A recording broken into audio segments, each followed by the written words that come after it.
Welcome to Untamed and Unapologetic podcast. My name is Christy, and this is my sister Lara from Untamed and Unapologetic. This is episode 8, and we are talking about reclaiming midlife because we are told that aging is when you start to decline, when it's all over, and this is time for your reclamation. That's right. So we're gonna. That's right. That's right. We're gonna riff, and we're gonna talk all about that today.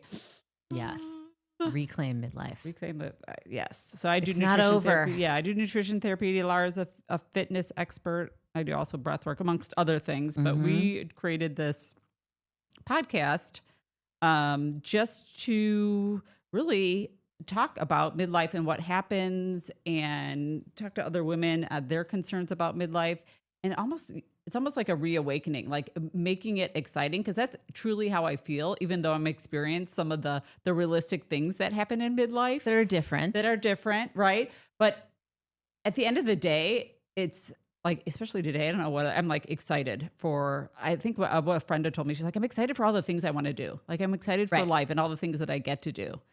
Right. It's different. And I'm tired of being like, sort of like, oh, this is the end. This is the decline. Things are going down. I have to settle for less instead of look forward to more. Yeah, I don't want to live out the second half of my life like that. Yeah, being small.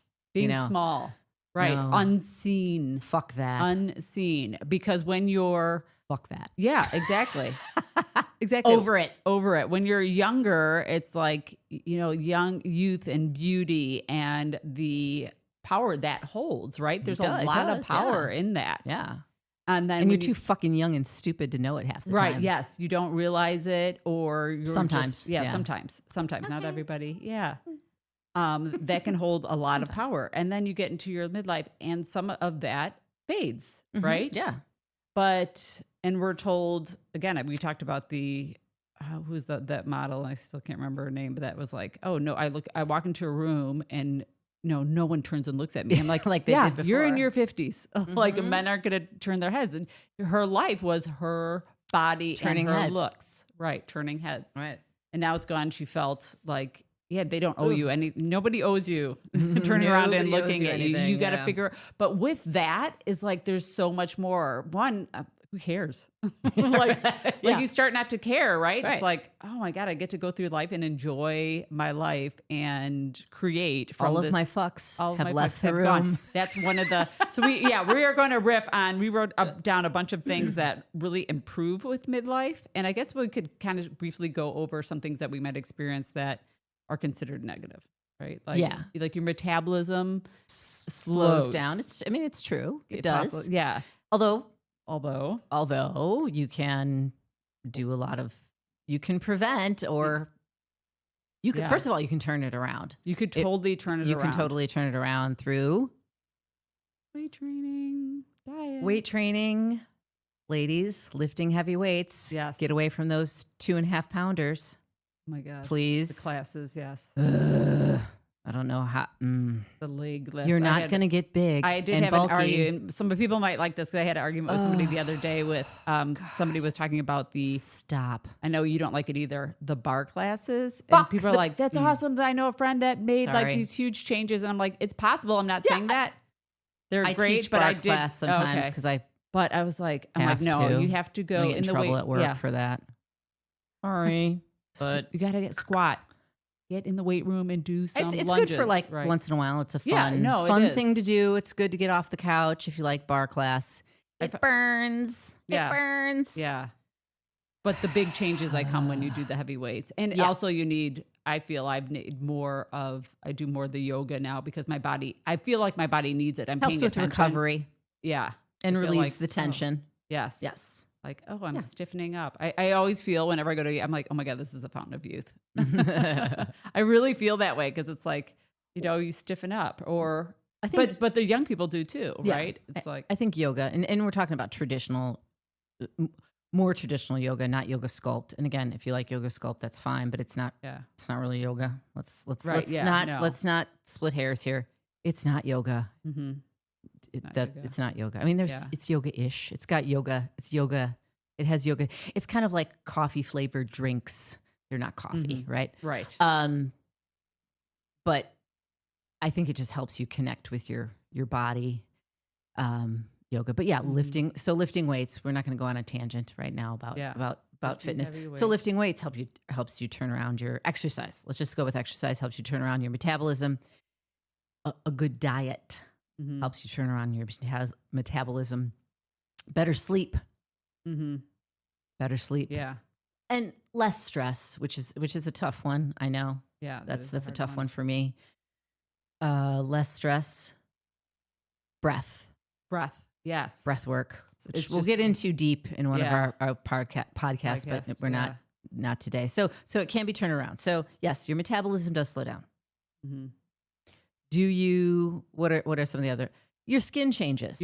I was just say that. Yes. My skin, I was like, oh, like, I feel like it's like all of a sudden I was like a couple of years ago, this wasn't, I know. Like, I'm like, wait, what's going on here? You know what I've noticed? Like, I'm crepier, like, and I'm dry. We're kind of dry naturally. We were sort of like, we got this like curly frizz hair, and I could pour on the deep conditioner, and it's it's frizzy, whatever. But it's crepey. I'm like, oh, ooh. But I mean, what? Yes, that's a thing, and it's like, I mean, whatever, right? And I just have to remind myself, you're not 25, jackass. Yes, and like, what the fuck ever.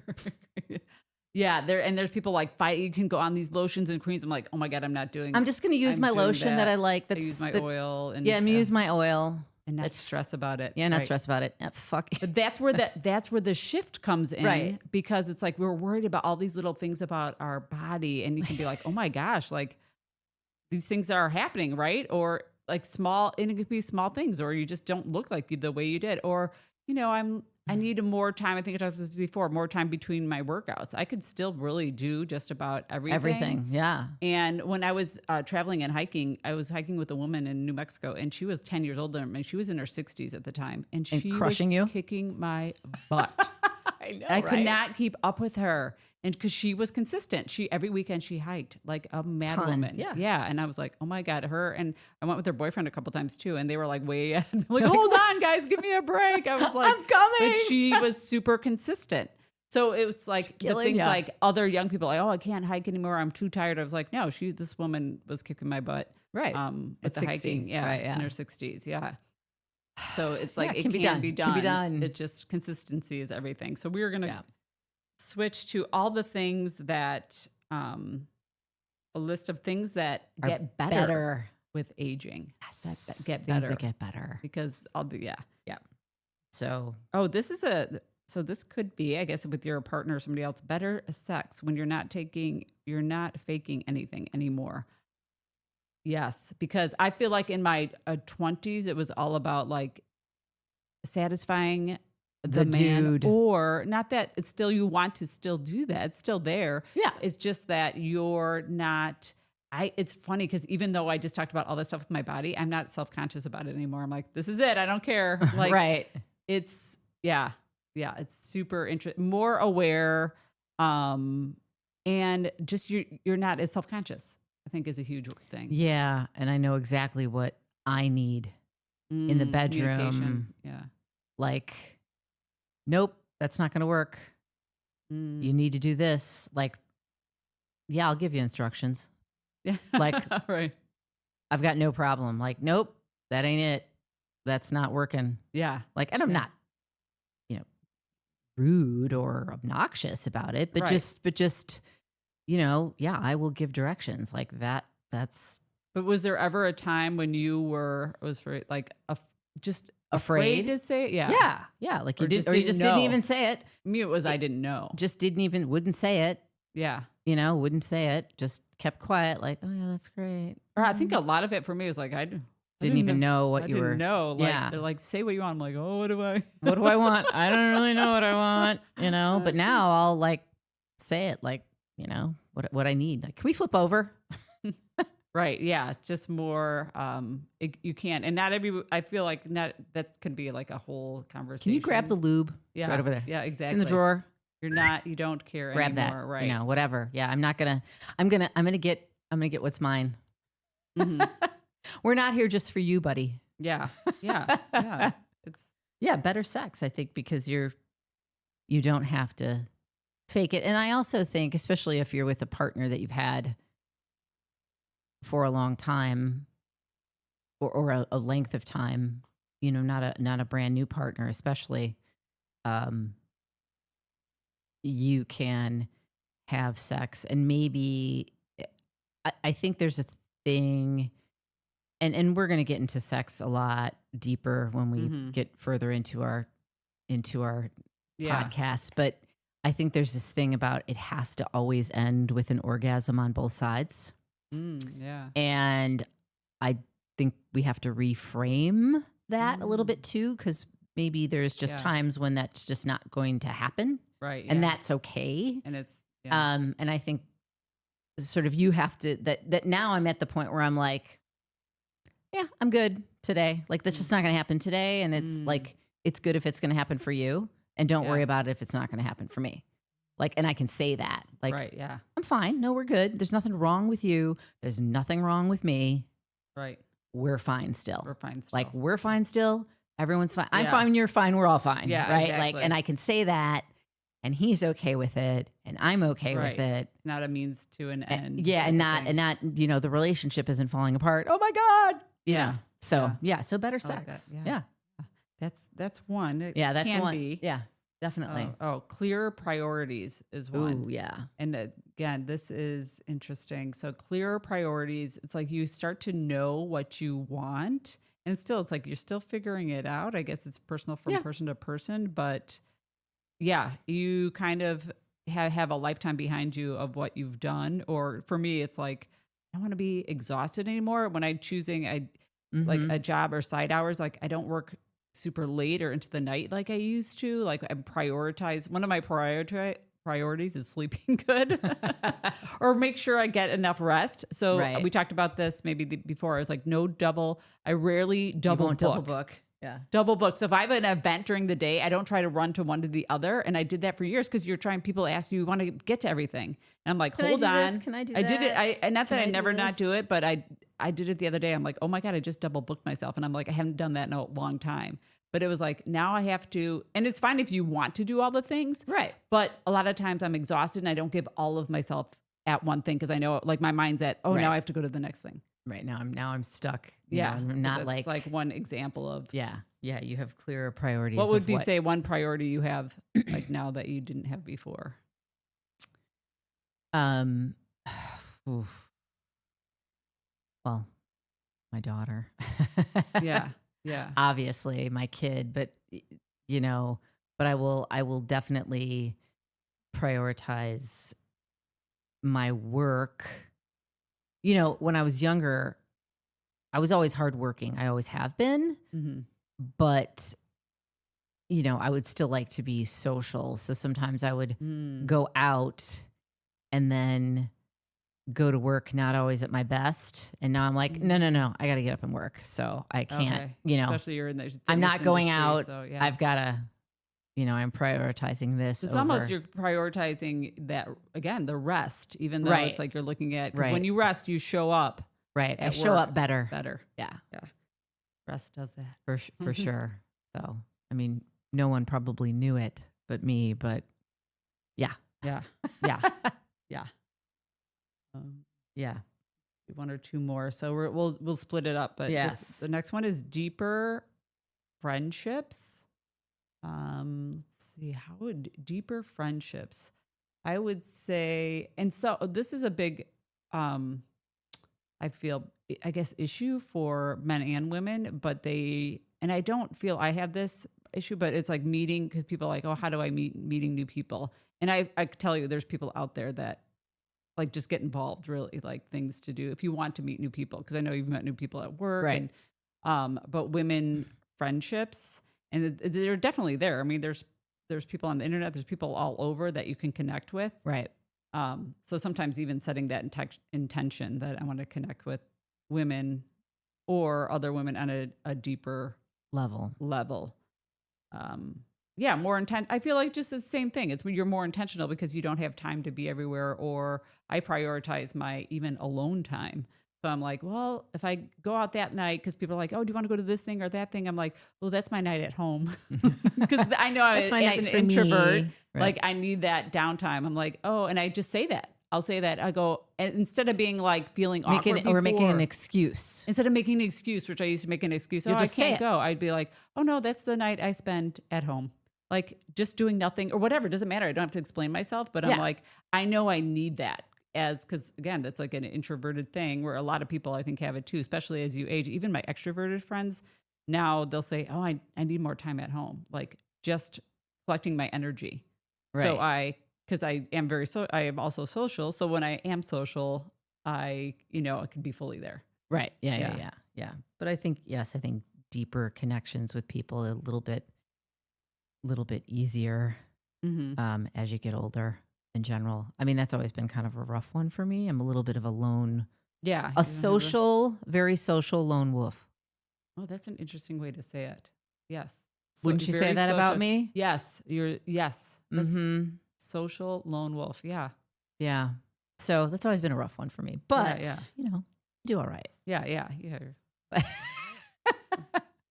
Yes.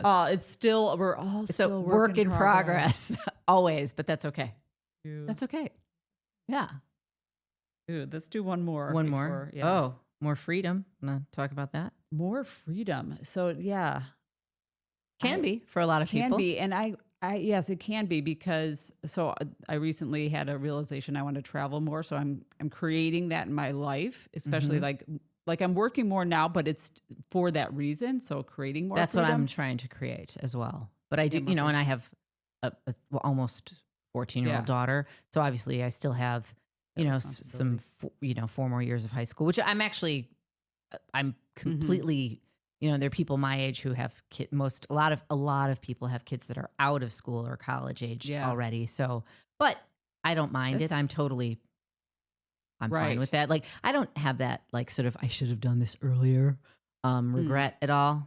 Yeah. I would have been an incredibly shit mom in my 20s. You weren't ready. Oh my God. Yeah, that would have been a nightmare. Yeah. Been terrible. So yeah, I have no regrets that I waited at all. But still, yeah, creating that, but being freedom. able to creating that I know I'm going to have that and that freedom. I think,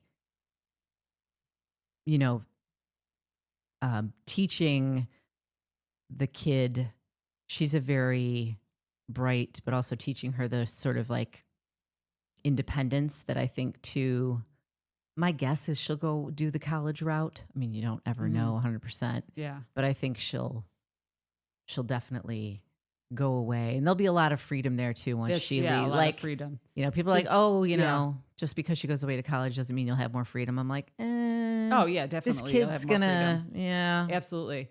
No, that's actually a big one so I'm just thinking of my college friends who her kids are either in college or some of them are back at home.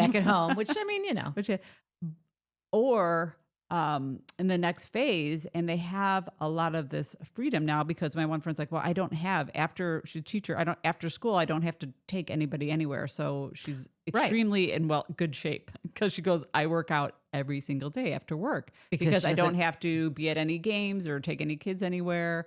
And then I have another friend, her kid's is traveling now. And it's interesting to see because it's such a huge transition because you're the mom, right? You're the mom and that's your role. And I felt it with my career. It's like you lose part of that identity. You're always a mom, whatever, but you lose part of that because your kids they don't need you like they used to. Right. So it's super interesting. And I always see it as like, oh, your kids are gone. Where are we going to go? What trips are we going? So what are we doing? Oh, where are you going? Oh, my kid's going to Europe. Let's go to Europe and see her, So I'm excited on the other side of that. I was like, oh, this is your time. So I keep telling some of my friends, like, this is your time. Like recreate yourself in what you want to do. Right. Start to even think about that because the sadness of the empty nester is sure very real for a lot of people. My friends like always are talking about it now. But it's like, I'm on the other side of like, okay, but now what do you want to do with your life? Let's like, go. Where do we want to go? Let's go. Yeah. Let's I'm sure there'll be that sadness when of course. Yeah. And that's okay. But also, let's, instead of it being like, oh, we're empty nesters, womp womp, and it being sad, let's let's move forward, and it being let's make it fun now. Let's make it fun. Yes. Yes. So it's an advantage of midlife. Right. Exactly. Not a disadvantage. Disadvantage, because you can get in that the stuckness of like, oh, my kids are gone. Like, what am I going to do now? Like, you just feel, that your purpose of serving another person and being there and being that mom and always having to do stuff for them, it's gone. Right. So there's a void. Right. And so when that void, I always tell people I always say, sit in the void. You got to sit in the void, see how it feels. Just let it feel kind of the grieving. You have to grieve. Everything's a grief of your identity in that shift of your life. But then you're ready for that new part of your life. So we'll end with like a question is, what do you feel you're excited about in the second half of your life? Or what are you looking forward to? Or, just what? That's a good question. Yeah. What are you looking forward to? What are you looking forward to creating in that second half of your life? Yeah. Think about that. Think about that. Till we see you again. See you next time. And in the meantime, stay wild, untamed, and unapologetic. Yes. See you later.